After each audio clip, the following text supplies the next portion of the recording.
கணபதியே நமக. குரு வாழ்க, குருவே சரணம். ஆன்மீக அன்பர்கள் அனைவருக்கும் இனிய வணக்கங்கள்.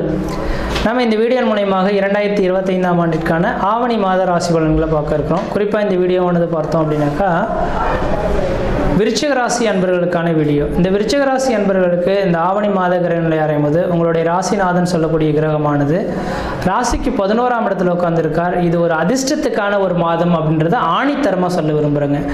ஏன் என்ன காரணம் அப்படின்னாக்கா, கடந்த ஒரு 3 மாத காலகட்டங்கள் உங்களோட ராசிநாதன் சொல்லக்கூடிய கிரகமானது கிரகத்தின் அவஸ்தையில் மாட்டிகிட்டு இருக்கின்றதை பார்க்க முடியுது. ராகு கேதுகளின் பிடியில் மாட்டியிருந்ததை பார்க்க முடிஞ்சதுங்க. அப்போ கடந்த ஆடி மாத காலகட்டம் வரலுமே இந்த உங்களோட ராசிநாதனான செவ்வாய் பகவான் பிரச்சனைக்குரிய அமைப்புகளை மாட்டிட்டு இருந்தார். தேவையில்லாத பிரச்சனைகளும் வம்பு வழக்குகளும், மன நிம்மதி குறையுது, பொருளாதார நெருக்கடிகள், கடன் சொல்லக்கூடிய அமைப்புகள், யார் செய்த குற்றத்துக்கோ தான் தண்டனை அனுபவிக்கக்கூடிய காலகட்டம்ன்ற மாதிரி பல்வேறுபட்ட கஷ்டங்களை சந்திக்கக்கூடிய அமைப்புகளில் கடந்த காலகட்டம் இருந்திருக்கும் அப்படின்றதான் வேணுங்க.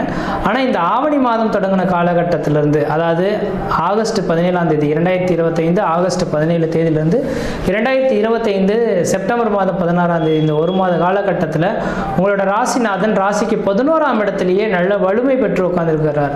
அதாவது புதனோட வீட்டில் உட்கார்ந்துருக்கிறார் அப்படின்றீங்க. அவர் வீடு கொடுத்த கிரகமும் உங்கள் ராசிக்கு பார்த்தோம் அப்படின்னாக்கா 9ஆம் இடத்துல கேந்திரத்தில் திரிகோணத்தில் நிற்கிறார்.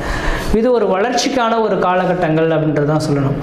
அப்போ இந்த நேர காலகட்டத்தில் நீங்கள் எது செய்தாலும் தொட்டதெல்லாம் தொடங்கக்கூடிய காலகட்டங்கள், நினைச்சதெல்லாம் சாதனை பண்ணக்கூடிய காலகட்டங்கள், குடும்பத்தில் ஒரு சுப நிகழ்வுகள், சுபகாரியங்கள், அழியா சொத்து சேர்க்கை, வீடு மனை வாசல் வாங்குவது, கட்டுவது, குடிபெயர்வது, குலதெய்வத்துக்கு செய்ய வேண்டிய சடங்குகள் செய்கிறது, இது மாதிரியான சுப நிகழ்வுகள் செய்யக்கூடிய அமைப்புகள் உருவாகும்.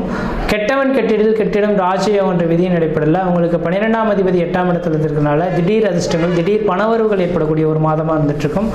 2ஆம் அதிபதி தனாதிபதியும் குரு சுக்கிரனும் சேர்ந்து தனக்கு 8ஆம் இடத்துல இருந்து தன் 2ஆம் இடத்தை குரு பகவான் பார்க்க இருக்கனால உங்களுக்கு இந்த நேர காலகட்டத்தில் விருச்சிக ராசி என்பவர்களுக்கு பணமானது திடீர் அதிர்ஷ்டங்கள், திடீர் பண வரவுகள் மூலியமாக கிடைக்கும். அப்போ லாட்ரி யோகங்கள் கிடைக்கிறதுக்கான வாய்ப்புகள் இந்த நேரத்தில் இருக்குது அப்படின்றீங்க.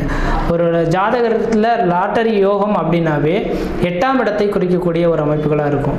அப்போ 8ஆம் இடத்துல குரு பகவான் பெரும்பணத்துக்கு அதிபதி, அன்றைய தேவையை பூர்த்தி செய்யக்கூடிய நபர் சுக்கிர பகவானாக இருப்பார். இப்போ இந்த 2 கிரகம் ஒன்று சேர்ந்து இந்த குடும்பஸ்தானத்தை பார்க்கறனால லாட்டரி யோகங்கள் கிடைக்கிறதுக்கான வாய்ப்பு உண்டு. இது தமிழக மக்களுக்கு கிடையாது. தமிழகத்தில் இந்த லாட்டரின்றது தடைபட்டுள்ளது.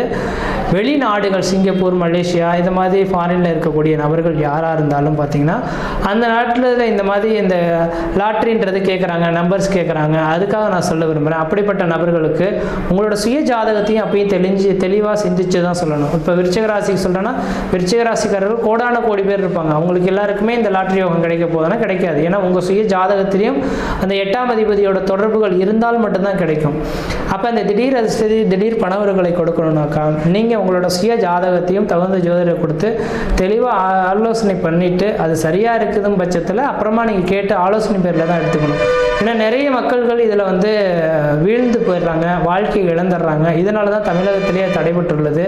அதனால் சொல்ல வரேன், ஒரு சில காலத்து ஒரு சின்ன அவங்கவுங்களுக்கு அபிலாசைகள்ன்றது ஒன்று இருக்கு இல்லைங்களா. அப்படிப்பட்ட நபர்களுக்கு வெளிநாடுகள் இருக்கக்கூடிய நபர்கள் தேவை இருந்தால் விருச்சிக ராசி என்பவர்களுக்கு இந்த நேரத்தில் உங்களோட குருநாதர்கள், அதாவது குடும்ப ஜோதிடர்கள் யார் இருக்காங்களோ அவங்கள்ட்ட கேட்டு தெரிஞ்சுக்கிட்டு அதுக்கு பிறகு முயற்சி எடுக்கிறது ஒரு நல்ல பலன்களை தரும். ஏன்னா குருவும் சுக்கிரனும் சேர்ந்து குடும்பஸ்தானத்தை பார்த்தால் திடீர் அதிர்ஷ்டம், திடீர் பணவரவுகள், பொருளாதார அபிவிருத்திகள், குடும்ப மேன்மைகள், குடும்ப ஒற்றுமைகள், என்னைக்கோ செய்த செயலுக்கு இன்றைய நேரத்தில் உங்களுக்கு பரிகாரங்கள் கிடைக்கக்கூடிய காலகட்டங்களாக உருவெடுக்கும் அப்படின்றீங்க.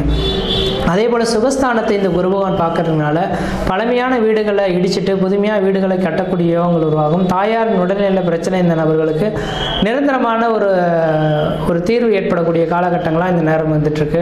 இப்போ விருச்சிக ராசி என்பவர்களுக்கு தாயாரின் உடல்நிலையும் பழமையான வண்டி வாகனங்கள் வைத்துட்டு புதுமையான வாகனங்கள் வாங்குவதற்கும் வீடு மனை வாசல் கட்டுவதற்குமான உகந்த காலகட்டமாக இருந்துட்டுருக்குன்றீங்க. அதே போல் 12ஆம் இடத்தை இந்த குரு பகவான் பார்க்க இருக்கனால 12ஆம் இடமானது அந்நிய தேச, அந்நிய பயணம், அயல்நாட்டை குறிக்கக்கூடிய இடங்க. அப்போ சுபகிரக வீட்டை சுபகிரகமே பார்க்கறதுனால கணவன் மனைவிடையே அந்யுன்ய உறவுகள் பலப்படுறதுக்கான வாய்ப்பு உண்டு. கணவன் மனைவிக்குள்ளார பார்த்தீங்கன்னா ஒத்துமையான இணக்கமான சூழல்கள் ஏற்படலாம். வெளிநாடுகளில் வசிக்கக்கூடிய நபர்களுக்கு அந்த நாட்டு குடியுரிமை வாங்கி அங்கேயே செட்டில்ட் ஆகக்கூடிய அமைப்புகள் உருவாகலாம். அதே போல் பார்த்தீங்கன்னாக்கா உங்கள் ராசிக்கு 10ஆம் இடத்துல சூரியன் கேது இணைவு இருக்குங்க. இப்போ அரசாங்கத்தினால ஆதாயங்கள் பெறக்கூடிய காலகட்டங்கள் உருவாகும். என்றைக்கோ ஒரு சின்ன உதவி யாருக்கோ செய்திருப்பீங்க, அந்த உதவி பெரிய உதவியாக மாறி அந்த நபர்கள் இந்த நேர காலகட்டத்தில் உங்களை தேடி உதவிக்கரம் நீட்டக்கூடிய ஒரு காலகட்டங்களாக காலகட்டங்களாக இந்த மாதம் இருந்துட்டு இருக்கிறத பார்க்க முடியுதுங்க. அப்போ எனக்கு தெரிஞ்சளவு இந்த விருச்சிக ராசி என்பவர்களுக்கு கடந்த கால வாழ்க்கையை எண்ணி பார்க்கும் காலகட்டத்தில் ராசிநாதன் வலிமை பெற்றிருக்க உள்ள ஒரே ஒரு காரணத்தினால குடும்பத்தில் ஏதோ ஒரு சுப நிகழ்வுகளும் சுபகாரியங்களும் அழியா சொத்து சேர்க்கையும் வீடு மனை வாசல் வாங்குவது கட்டுவது குடிபெயர்றது குலதெய்வத்துக்கு செய்ய வேண்டிய சடங்குகள் செய்கிறது இந்த மாதிரியான சுபகார நிகழ்வுகள் செய்யக்கூடிய அமைப்புகள் உருவாகுன்றீங்க. அதே போல் 5ஆம் இடத்துல சனி பகவான் இருக்கிறது விசேஷம் கிடையாது. 5 சனி செவ்வாய் சூரியன் ராகு கேது சம்பந்தப்பட்டால் பூரிய சொத்துக்களை விற்றுட்டு பழமையான சொத்துக்களை விற்றுட்டு புதுமையான சொத்து வாங்கலாம் அல்லது பூரிய சொத்துக்களை விற்கக்கூடிய யோகங்கள் உண்டுன்றீங்க. அப்போ உங்களுக்கு பூரிய சொத்துனால பிரச்சனைகள் ஏற்படுறதுக்கான வாய்ப்பு உண்டு. இந்த நேரத்தில் யாராவது பங்காளி உறவுகளை பூரிய சொத்துக்களை பிரிக்கணும்னு நினைக்கிறா நீங்கள் எனக்கானது போட்டுட்டு போங்கன்ற மாதிரி விட்டுடுறது நல்லாயிருக்கும். இந்த நேரத்தில் பூரிய சொத்துக்களை ஏதாவது பிரிச்சிங்க அப்படின்னாக்கா அதனால் மன உளைச்சல்கள் ஏற்படுறதுக்கான வாய்ப்புகள் இந்த மாத காலகட்டம் உங்களுக்கு விருச்சிக ராசி என்பவர்களுக்கு இருந்துட்டு இருக்கிறத பார்க்க முடியுது. கொஞ்சம் கவனமாக இருக்கணும். அதேபோல் சந்திரன் 7ஆம் இடத்துலேருந்து உச்சபலம் பெற்று இந்த மாதத்தின் தொடக்கங்கள் இருக்கனால எதிராளிகள் வெல்லக்கூடிய காலகட்டமும் முக்கியமாக மருத்துவத்துறையில் இந்த விருச்சிக ராசி என்பவர்கள் இருந்துட்டு இருக்கீங்கன்னாக்கா உங்களுக்குன்ற பெயர் புகழ் கௌரவங்கள் கிடைக்கலாம். திடீர் அதிர்ஷ்டங்கள் ஏற்படக்கூடிய ஒரு காலகட்டங்களாக இந்த மாத காலகட்டமானது இருந்துட்டு இருக்கிறத பார்க்க முடியுதுங்க. அதே போல் எதிரிகள் தொல்லைகளானது விட்டு விலகி போகணும். 6ஆம் அதிபதியே உங்கள் ராசிநாதனா தனக்கு 11ஆம் இடத்துல இருக்கனால எதிரிகளே உங்களுக்கு நண்பர்களாக உருவாகிறதுக்கான ஒரு மாத காலகட்டமாக இருக்குது. இந்த மாத காலகட்டத்தை செவ்வனே நீங்கள் பயன்படுத்துனீங்க அப்படின்னாக்கா வாழ்க்கையில் வெற்றி பெறத்துக்கான காலகட்டமாக இருக்கும். இந்த மாத காலகட்டத்தில் நம்ம என்ன தெய்வத்தை வழிபாடு செய்தால் நம்மளோட வாழ்க்கை சிறப்படையும் அப்படின்னு நினைக்கக்கூடிய உங்களுக்கு பார்த்தீங்கன்னாக்கா செவ்வாயின் அம்சம் முருகப்பெருமானுங்க. அப்போ இந்த மாத காலகட்டத்தில் வரக்கூடிய செவ்வாய்க்கிழமை என்று முருகப்பெருமானுக்கு பார்த்தீங்கன்னாக்கா படியில் 2 பக்கத்துக்கு அடியில் இருக்குது படிக்கட்டில் நெய் தீபம் போட்டுட்டு வந்தீங்க அப்படின்னாக்கா உங்களோட எண்ணங்கள் எல்லாமே ஈடேறக்கூடிய காலகட்டம் உருவாகும். கோபங்கள் குறைந்து எல்லாரோடையும் ஒரு சகஜமான உறவுகளோடு பழகிறத பார்க்க முடியுன்றீங்க. அப்போ இந்த மாத காலகட்டம் உங்களுக்கு ஒரு சாதனை மிகுந்த காலகட்டமாக இருக்குது. முயற்சி எடுத்து பாருங்கள், கண்டிப்பாக வெற்றி பெறுவீங்கள். நன்றி, வணக்கம்.